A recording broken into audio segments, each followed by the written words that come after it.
અને એનાઉન્સ્યું કે ભાઈ હવે બહાર બહુ જ વાતાવરણ ખરાબ છે અને ગમે ત્યારે પ્લેન તૂટી પડવાની શક્યતા છે, બધાએ પોતાનું સીટ બેલ્ટ બાંધીને બેસી જાઓ અને ભગવાનનું નામ લ્યો. તો ઓલી છોકરી તો હસે ને બોલે ને હાથમાં બોલ હતો ને ફુગ્ગો હતો ને એનાથી ને રમે. હવે કલાક પછી શાંત થઈ ગયું એટલે એનાઉન્સ્યું, હવે આપણે તોફાનમાંથી બહાર આવી ગયા છીએ, ચિંતા કરવાની જરૂર નહીં. તો બધા ઓલી છોકરીને કહેતા ને શરમ નહોતી આવતી? આજે 15 વર્ષની છો, આજે આટલા અમે બધા મૂંઝાતા હતા, ભગવત નામ લેતા હતા, ધૂન બોલતા, અને તું રમતી હતી? તો કે પ્લેન ચલાવવાવાળા મારા પપ્પા છે, પછી મને શેની ચિંતા. તો આપણા ઘરે આપણા માથે બિરાજતા આપણા ઠાકોરજી આપણું સર્વસ્વ છે, આપણે જીવન નૈયા ચલાવે છે. આજે એક વાક્ય સરસ મેં વાંચ્યું, જીવન બહુ સરળ, સુંદર અને સર્વોત્તમ છે. જીવન બહુ સરળ, સુંદર અને સર્વોત્તમ છે, પણ આપણી અપેક્ષાઓ અને ઈચ્છાઓનો ભાર એટલો બધો વધી ગયો છે કે જીવન આપણને નઠારું લાગે છે. જીવન તો પ્રભુએ સરસ આપ્યું છે, સુંદર આપ્યું છે. દુનિયા છે, નદી છે, નાળા છે, પર્વત છે, વનરાય છે, વૃક્ષો છે, વેલી છે, બધું જ છે. પણ તમારી ઈચ્છાઓ એટલી બધી છે, એનો ભાર વધી ગયો છે ને, એટલે જીવન હાલક ડોલક થાય. ઈચ્છાઓ કાઢી નાખો, જે તું કરે તે બધું કબૂલ મંજૂર. આમાં આવ્યું ને, હું હરિનો હરિ મમ રક્ષક, હું હરિનો હરિ મમ રક્ષક, એ ભરોસો જાય નહીં. હરિ કરશે તે મમ હિતનું, તે નિશ્ચય બદલાય નહીં. ઠાકોરજી કોઈ દિવસ આપણું અહિત નહીં કરે, નહીં કરે, નહીં કરે, એમાં કોઈ શંકાને સાર નથી. આજે સાલમાં લઈ ગયા ત્યારે બધાએ કીધું હતું ડૉક્ટરોએ 7.5 થઈ ગયા એટલે હોસ્પિટલ નહીં પહોંચે. પોટેશિયમ 7.5 થઈ ગયું હતું, બરાબર. ડૉક્ટરે કે નહીં આવી શકો તમે હોસ્પિટલ સુધી. પહોંચી ગયા, ડૉક્ટરોએ ના પાડી હતી કે કંઈ છે નહીં. કોનું ચાલ્યું? ઠાકોરજીનું ચાલ્યું, ડૉક્ટરોનું? હે, હરિ ઉપરનો જે દ્રઢ વિશ્વાસ નથી ખોતા ને, એનું બધું હરિ. પણ આજે તમે કાંઈ કરતા હો, બેંકમાંય જાઓ ને ફિક્સે મૂકો ને વ્યાજે લઈ આવો ને, હવે મને તમારા ઉપર વિશ્વાસ ન હોય, કેટલા મૂક્યા, વ્યાજ કેટલું આવ્યું, એ ક્યાં ગયા? તો ખૂટતા હોય ત્યારે તમે તમારાય નાખતા હો કે આને તકલીફ ન પડવી જોઈએ, પછી હું હિસાબ માગું એટલે કે લે, ત્યારે થાય કે નહીં? તો ઠાકોરજી કહે છે કે બસ મને કરવા દે ને, પણ આપણે એમાંય પાછા ચંચુપાત કર્યા વિના રહેતા નથી. બોલો વલ્લભાધીશ.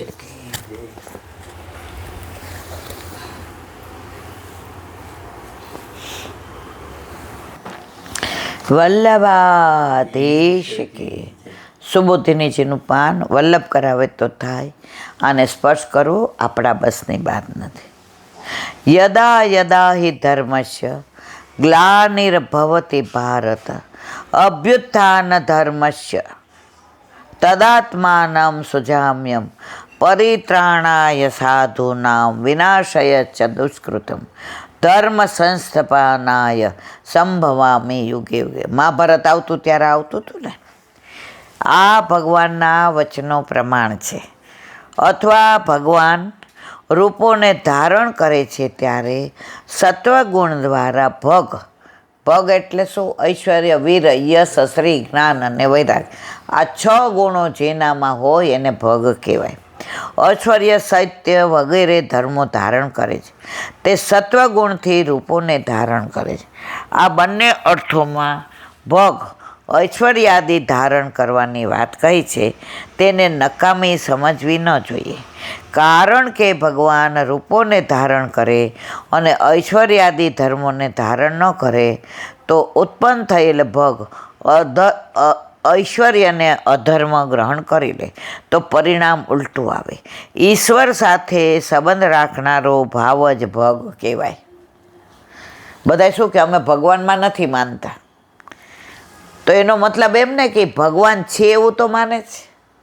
હું તમારું નહીં માનું, જાઓ, પણ તમે છો તો હું એમ કહું ને તમારું નહીં માનું, એટલે મેં તમારું અસ્તિત્વ તો સ્વીકાર્યું ને. જે નાસ્તિક લોકો એમ કહે છે અમે ભગવાનમાં નથી માનતા, તો એમણે અસ્તિત્વ તો સ્વીકાર્યું ને કે ભગવાન જ છે. ઈશ્વર સાથે સંબંધ રાખનારો ભાવ જ ભોગ કહેવાય. જો ભગવાન ભોગ ધારણ કરીને રૂપો ધારણ ન કરે તો રાજાઓનો વધ ન થાય. ભગવાને આ બધા ધર્મો ધારણ, કંસને માર્યો તો ભગવાને એમાં છળ જ કર્યું હતું. તમે મથુરામાં જાઓ ને ત્યાં છલબલમાં મહાદેવ છે દર્શન.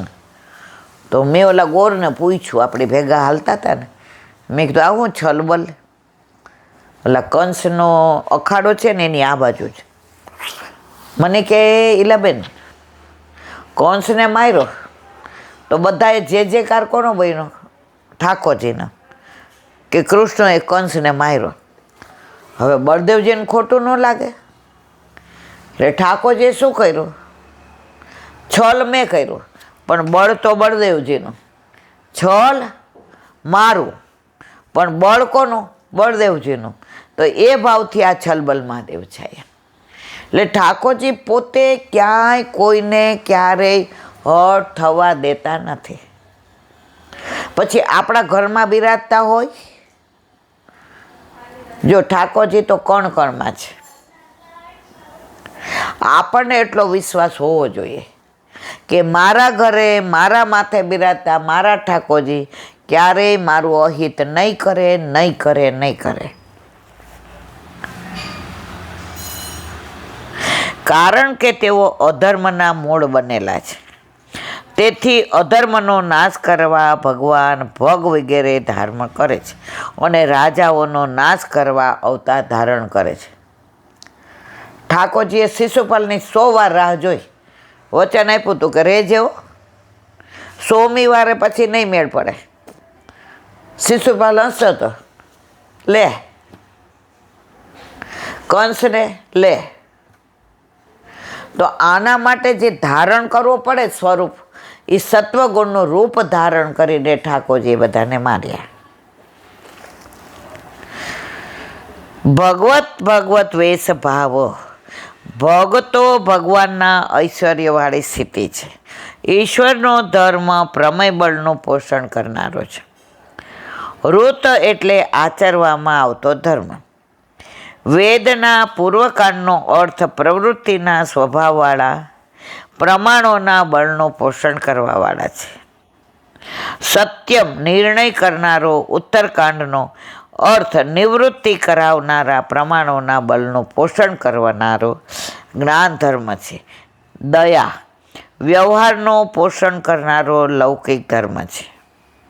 યશ ભક્તિ પ્રતિપાદક પુષ્ટિ ધર્મ છે.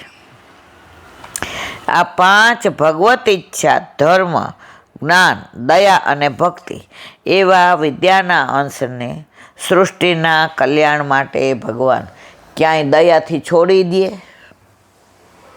પછી ક્યાંય જ્ઞાનનો ઉપયોગ એ કરે, પણ એ રૂપ એ રીતે ધારણ કરે કે કોઈનો નાશ કરવો હોય તો નાશે થાય, કોઈનું પોષણ કરવું હોય તો પોષણ થાય, કોઈને એને ઊંચો લાવવો હોય તો ઊંચો લાવે. આ રૂપ બધા ધારણ કરવા એટલે પ્રભુને એક પલકની વાત છે. આ પ્રમાણે ભગવાનના અવતારનું પ્રયોજન કરી 5 શ્લોકથી અવતારોના પ્રસંગોમાં થયેલા ફળોનું વર્ણન કરે છે. બોલો વલ્લભાધીશ કી. શ્રીમદ ભાગવત અને મારા ગુરુદેવને દંડવત પ્રણામ કરું છું. ચંદ્ર સરોવર પે સુરદાસજી કે દ્વાર પે દંડવત પ્રણામ. सुरभि कुंड पे परमानंद दासी के द्वार पे मेरा दंडवत प्रणाम. जमुनावता पे संकर्षण कुंड पे कुंभन दासी के द्वार पे मेरा दंडवत प्रणाम. बिलक्षु कुंड पे कृष्ण दासी के द्वार पे मेरा दंडवत प्रणाम. कदम खंडी पे गोविंद स्वामी के द्वार पे मेरा दंडवत प्रणाम. अप्सरा कुंड पे चित्त स्वामी के द्वार पे मेरा दंडवत प्रणाम। मानसी गंगा पे नंददासी के द्वार पे मेरा दंडवत प्रणाम। रुद्र कुंड पे छत्रपुदासी के द्वार पे मेरा दंडवत प्रणाम। व्रज विलास व्रजनी गोपिकाओने मारा दंडवत प्रणाम। हे वल्लभ, સવારથી અત્યાર સુધી સેવા સ્મરણ સત્સંગ જે પણ તે કરાવ્યું તે તારા ચરણારવિંદમાં સમર્પણ કરું છું. ભૂલ અપરાધ થઈ હોય તો ક્ષમા કરજો. બોલો વલ્લભાધીશ કી જય. શ્રી વલ્લભ પ્રભુ કરુણા સાગર જગત ઉજાગર આઈએ.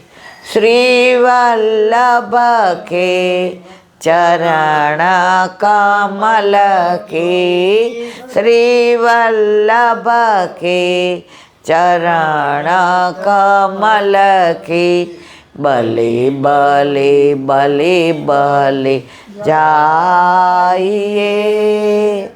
શ્રી વલ્લભ ગુણ ગાઈએ. વલ્લભી સૃષ્ટિ સમાજ સંગ મિલ જીવન કો ફલ પાઈએ. શ્રી વલ્લભ ગુણ ગાઈએ. શ્રી વલ્લભ ગુણ ગાઈએ. યાતે રસિક કહાઈએ. શ્રી વલ્લભ પ્રભુ કરુણા સાગર જગત ઉજાગર જગત ઉજાગર જગત ઉજાગર ગાય. શ્રી વલ્લભાધીશ કી જય. આજનો આ સત્સંગ મારા વલ્લભના ચરણારવિંદમાં સમર્પણ કરું છું. ભૂલ અપરાધ થઈ હોય તો ક્ષમા કરજો. આ મારા વલ્લભની વાણી અને ભૂલો એ મારી.